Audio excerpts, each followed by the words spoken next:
Para namang masakit sa loob na naghanda ka na't lahat, inaanyayahan mo na ang mga tao, may mga tanging paanyaya, pero hindi naman sila nagsipunta. Marami silang dahilan.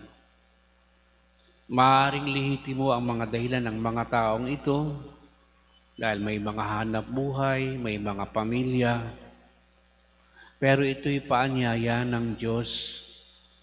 Parang tinanggihan natin ang grasya sa paanyayang ito dahil nag-aanyaya siya na pumasok ang mga tao sa kanyang kalooban o sa kalooban ng Diyos.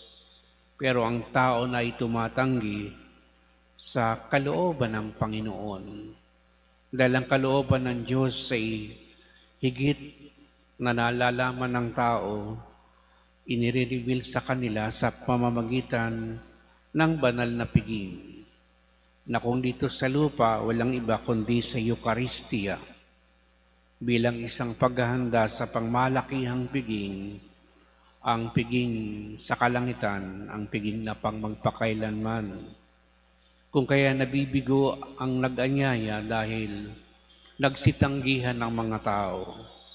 Pero hindi naman siya nawalan ng loob sapagkat ikalawang inanyayahan ay yung mga pilay, bulag, pingkaw at mga pulubi. Sino ba sila, mga kapatid? Ang mga taong ito'y walang iba kundi yung may mga dinadala na issue sa buhay. May mga problema, sugatan, mga taong bigo sa buhay. Sila yung mas higit na nagsipunta at nagpaunlak sa paanyaya.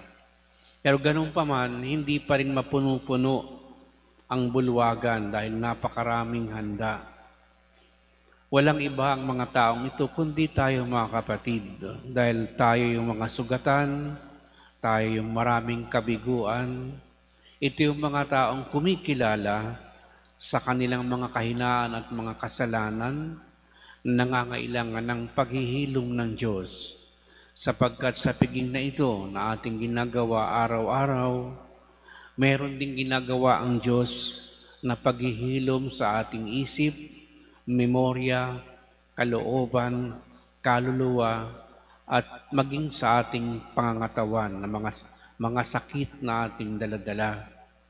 Kung kaya, ito rin ang siguro ang dahilan kung bakit sa dami naman ng tao dito sa ating lugar, kayo lamang yun nandirito sa umagang ito.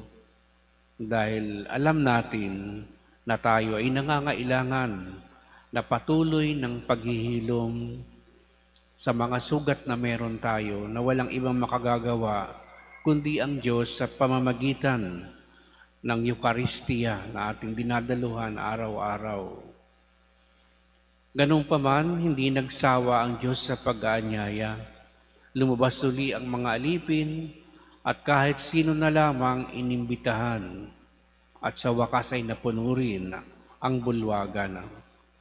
Ito ay paanyaya sa mga tao na mga hintil, yung mga hindi na napakalayo na sa simbahan, nasa laylayan ng lipunan, abala sila sa maraming bagay, bagamat sila'y mga mahihirap, parang nakalimutan siguro ang kanilang pag-ikaintindi, kinalimutan na sila ng Diyos kung kaya parang ano pa para sila'y lumapit muli sa Diyos. Kung kaya ang pag-aanyaya ng Diyos ay nagpapatuloy sa atin. At yung mga taong lumalapit sa Diyos, yung mga taong pinaghihilom, tinutulungan ng Diyos na ma-realize nila ang dignidad ng kanilang pagkatao at madiskubre muli ang kabutihan at pag-ibig ng Diyos, sila ngayon yung magiging instrumento upang mag-anyaya sa mga taong nawalay na at humiwalay na sa Panginoon.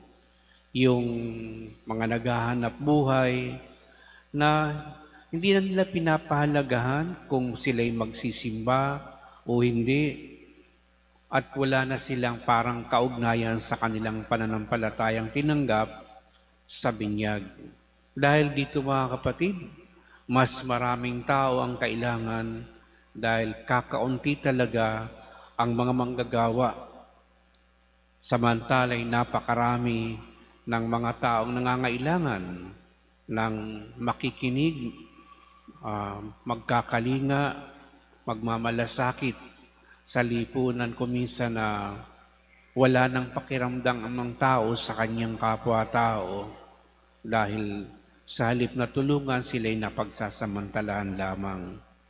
Kung kaya ang mabuting balita ngayon mga kapatid ay sa kabila ng mga kaganapan sa ating kapaligiran, may mga tao pa rin at patuloy na tumutugon sa tawag ng Panginoon na pumasok sa kanyang banal na piging, na pumasok sa kanyang kalooban dahil daman nila na wala silang ibang masusulingan kundi ang Diyos.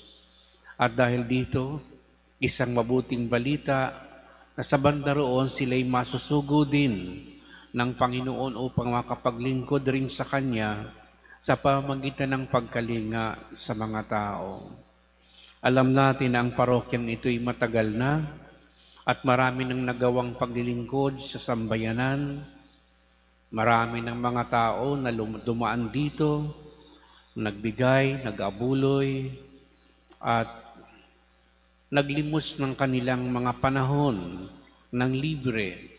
At doon natin mapapatunayan mga kapatid na totoo na habang may mga taong lumalapit sa banal na Eucharistia at sa mga sakramento na itinakda ng Panginoon, magpapatuloy ang kabutihan ng Diyos.